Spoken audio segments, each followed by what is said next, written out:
یہ video social media پر سامنے آیا ہے جس میں دکھایا گیا ہے کہ کس طرح سے کلاؤڈ بسٹنگ کے دوران بارش ہوتی ہے۔ اس کے علاوہ آج کل کلاؤڈ بسٹنگ کے واقعات میں اضافہ دیکھا جا رہا ہے، جس کے نتیجے میں مہینوں اور ہفتوں کی بارش چند سیکنڈ میں زمین پر برستی ہے۔ ماہرین کے مطابق یہ عمل ایسے ہوتا ہے جیسے آسمان سے اچانک پانی کی بالٹی الٹ دی جائے۔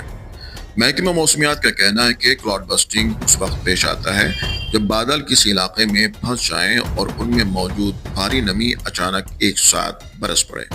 اس طرح کے واقعات زیادہ تر پہاڑی علاقوں میں دیکھے گئے ہیں، جہاں بادل دباؤ میں آ جاتے ہیں۔ بارش کے عام عمل کی وضاحت کرتے ہوئے ماہرین نے بتایا ہے کہ سورج کی گرمی سے پانی بھاپ بن کر اوپر جاتا ہے، بادل بنتے ہیں، اور جب بھاپ ٹھنڈک کی وجہ سے قطروں میں بدل کر بھاری ہو جاتی ہے تو بارش کی شکل میں زمین پر گرتی ہے۔ تاہم کلاؤڈ بسٹنگ میں یہی عمل انتہائی تیز رفتاری اور خطرناک شدت کے ساتھ ہوتا ہے۔ ماہرین نے انتباہ دیا ہے کہ کلاؤڈ بسٹ کے نتیجے میں اچانک سیلاب، زمین کھسکنے اور جانی و مالی نقصان کے امکانات بڑھ جاتے ہیں۔ بیورو رپورٹ خود نیوز۔